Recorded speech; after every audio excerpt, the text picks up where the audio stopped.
ओम शांति। बाबा के 29 जनवरी 2022 के महावाक्य। मीठे बच्चे, आत्मा को निरोगी बनाने के लिए रूहानी स्टडी करो और कराओ। रूहानी हॉस्पिटल खोलो।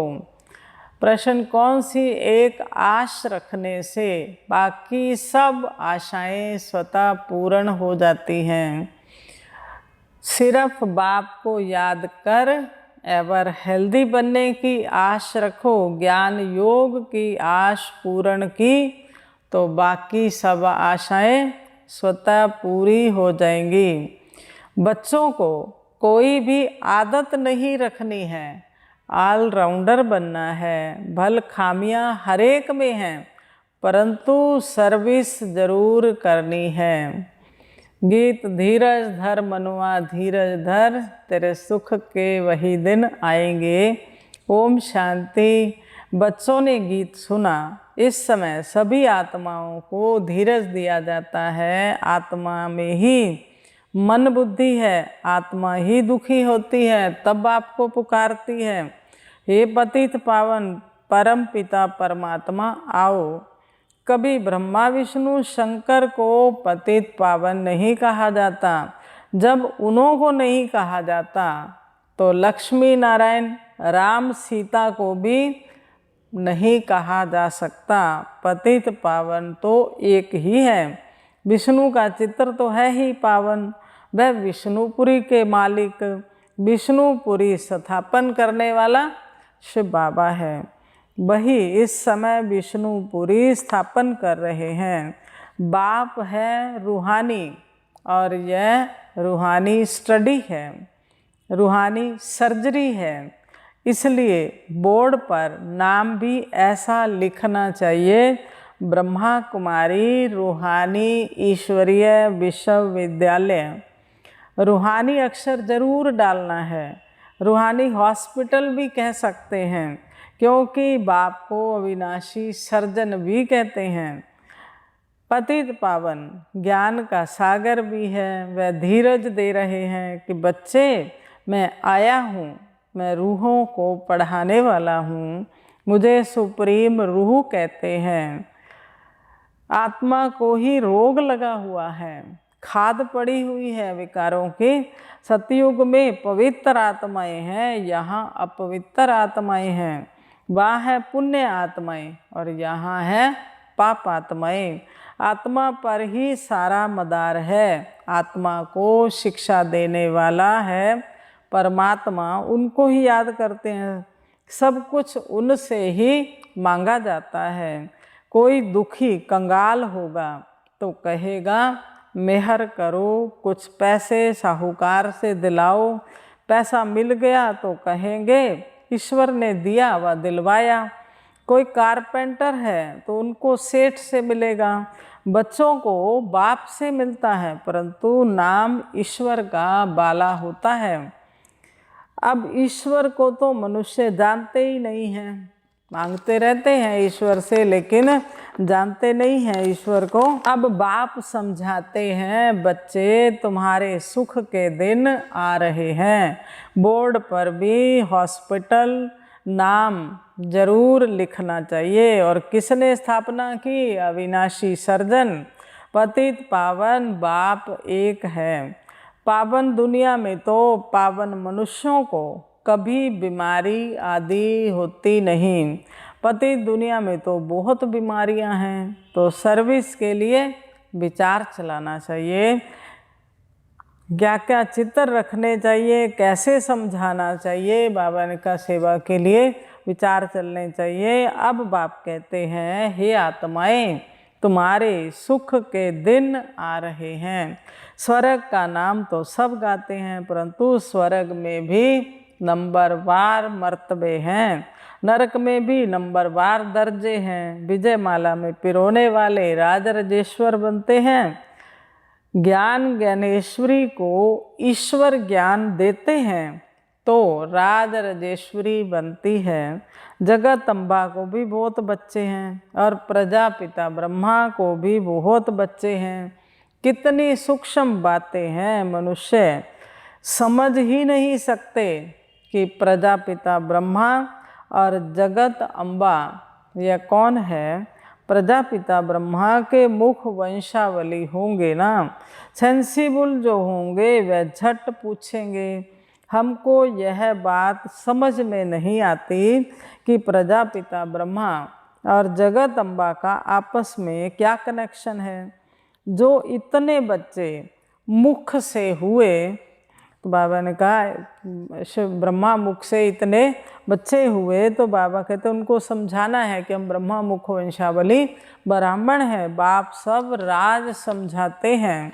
प्रश्नावली तो बहुत अच्छी है, रावण से तुम्हारा क्या संबंध है। इतने बड़े बड़े विद्वान पंडित आदि कुछ भी समझते नहीं कि यह दुश्मन कैसे है। हम भी आगे नहीं समझते थे। बाबा कहते हैं यह जो ब्रह्मा है जिसको मैंने अडॉप्ट किया है, वह भी नहीं जानते थे, अब जानते हैं। तो औरों को भी समझाने का बड़ा शौक चाहिए। यह प्रदर्शनी बिल्कुल नहीं है, भले कोई कॉपी भी करे तो भी समझा ना सके। यह वंडर है, बड़ा नशा चाहिए, सर्विस में पूरा लग जाना चाहिए। दिन प्रतिदिन पॉइंट्स बहुत अच्छी निकलती जाती हैं। बड़ी युक्ति से समझाया जाता है कि रावण राज्य कब से शुरू हुआ है। आधा समय रावण का राज्य और आधा समय राम का राज्य। इस रावण से बाबा ही आकर छुड़ाते हैं और कोई तो छुड़ा ना सके। इनके लिए तो सर्वशक्तिमान ही चाहिए। भाई माया पर जीत पहना सकते हैं। फिर सतयुग में यह रावण दुश्मन होता ही नहीं। धीरे धीरे तुम्हारा प्रभाव बहुत निकलेगा। फिर बंधेली माताएं कन्याएं सब छूट जाएंगी, समझेंगे यह तो अच्छी बात है। कलंक तो लगने ही हैं। कृष्ण पर भी कलंक लगे हैं ना। स्थापना के समय भी भगाने आदि के कलंक लगाए, गालियां भी देते थे ब्रह्मा बाबा को। लोग बहुत गालियां भी देते, कलंक भी बहुत लगाए। फिर स्वर्ग में भी कलंक लगाए। सर्प ने डसा, यह किया, शास्त्रों में कितनी फालतू बातें लिख दी हैं। तो बाबा कह रहे हैं इसमें विशाल बुद्धि चाहिए और देही अभिमानी स्थिति चाहिए समझाने के लिए भी। हम आत्मा हैं, पुराने संबंध और पुराने शरीर का भान नहीं रखना है। अब नाटक पूरा होता है, हम वापस जा रहे हैं। स्वर्ग में जाकर हमको नए संबंध में फिर जुटना है। यह ज्ञान बुद्धि में है। यह पुरानी दुनिया तो खत्म होने वाली है। हमारा संबंध है बाप से और नई दुनिया से। यह बातें सिमरन करनी पड़े। यह ज्ञान मिल रहा है तुमको भविष्य नई दुनिया के लिए। यह पुरानी दुनिया तो कब्रिस्तान होनी है, इनसे क्या दिल लगानी है। यह तो देह सहित सब कुछ खलास होने वाला है। देही अभिमानी बनना अच्छा है। हम बाबा के पास जाते हैं, अपने साथ बातें करनी है, तब कोई को समझा सकेंगे। अब तुम बच्चे जानते हो हमारे सुख के दिन आ रहे हैं। जितना पास होने का पुरुषार्थ करेंगे तो पद भी ऊंचा पाएंगे, सर्टिफिकेट तो टीचर ही देंगे ना।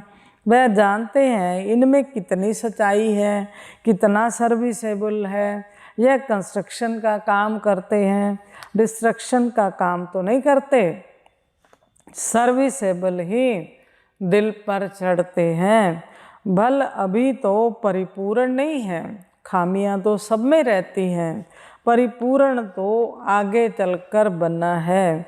शौक रखना है मनुष्य की जीवन कैसे बनाए, कांटों को फूल बनाना है। बाप भी कांटे जैसे मनुष्यों को फूल बनाते हैं, देवता बनाते हैं। ज्ञान और योग भी चाहिए, ऑलराउंड बुद्धि चाहिए। सर्विस ठीक रीति से कोई करते हैं व नहीं करते हैं। कोई आराम पसंद तो नहीं है, सारा दिन यह चाहिए वह चाहिए नहीं, इसको कहा जाता है लोभ। कपड़ा चाहिए, अच्छा कपड़ा चाहिए, अच्छा भोजन चाहिए, तो बाबा ने कहा ये सारा लोभ की बातें हैं, आशाएं बहुत रहती हैं। वास्तव में यज्ञ से जो मिले सो अच्छा। सन्यासी कभी दूसरी चीज लेते नहीं हैं, समझते हैं आदत अच्छी नहीं है, मांगना अच्छी आदत नहीं है। सिर्फ बाबा के यज्ञ से सब कुछ ठीक मिलता है, फिर भी कुछ आश रहती है। पहले ज्ञान योग की आश तो पूर्ण करो, वह आशाएं तो जन्म जन्मांतर रखते आए हो। हद की आशाएं जो है वो जन्म जन्मांतर रखी, अब तो बाबा को याद करने से हम एवर हेल्दी बनेंगे, यह आश रखनी है। तो ज़रूर यह लिखना है कि यह रूहानी हॉस्पिटल है, जिससे मनुष्य समझें कि यह हॉस्पिटल व कॉलेज भी है। बाबा ने मकान भी हॉस्पिटल और कॉलेज के ढंग से बनवाया है। कॉलेजों में कोई श्रृंगार नहीं होता, सिंपल होता है। अच्छा, मीठे मीठे सिक्की लधे बच्चों प्रति माता पिता बाप दादा का याद प्यार और गुड मॉर्निंग। रूहानी बाप की रूहानी बच्चों को नमस्ते। हम रूहानी बच्चों की रूहानी बाप दादा को नमस्ते जी, नमस्ते जी। सदा रहेंगे हंसते जी, वाह बाबा वाह, शुक्रिया बाबा शुक्रिया। धारणा के लिए मुख्य सार, आराम पसंद नहीं बनना है, सर्विस का बहुत बहुत शौक़ रखना है, सर्विस में ही पैसे खर्च करने हैं। मनुष्यों की जीवन कांटे से फूल बनानी है। सदैव कंस्ट्रक्शन का काम ही करना है, डिस्ट्रक्शन का नहीं। अपने आप से बातें करनी है, हम कहाँ जा रहे हैं, क्या बन रहे हैं, ये अपने साथ बातें करनी है। तो बाबा ने कंस्ट्रक्शन का काम का, कंस्ट्रक्शन से भावार्थ क्या है, नई दुनिया बनाने का कार्य करना है, किसी की जीवन बनाने का कार्य करना है, किसी के जीवन में खुशियाँ भरने का कार्य करना, ये है कंस्ट्रक्शन का कार्य करना। और बाबा ने दूसरा कहा डिस्ट्रक्शन का कार्य नहीं करना, अर्थात कोई भी ऐसा कर्म नहीं करना, कोई भी डिसर्विस नहीं करनी है। तो बाबा ने कहा कोई डिस्ट्रक्शन का काम, किसी को गिराने का काम हमें नहीं करना है। वरदान, शक्तिशाली याद द्वारा परिवर्तन, खुशी और हल्केपन की अनुभूति करने वाले स्मृति सो समर्थ स्वरूप भव। शक्तिशाली याद एक समय पर डबल अनुभव कराती है। एक तरफ याद अग्नि बन भस्म करने का काम करती है, परिवर्तन करने का काम करती है, और दूसरी तरफ खुशी व हल्केपन का अनुभव कराती है। ऐसे विधि पूर्वक शक्तिशाली याद को ही यथार्थ याद कहा जाता है। ऐसी यथार्थ याद में रहने वाले स्मृति स्वरूप बच्चे ही समर्थ हैं। यह स्मृति सो समर्थी ही नंबर 1 प्राइज का अधिकारी बना देती है। स्लोगन है, अनुभवी वह जिसकी दिल मजबूत और बुजुर्ग है। नवलीन स्थिति के लिए परमात्म प्यार इस ब्राह्मण जन्म का आधार है।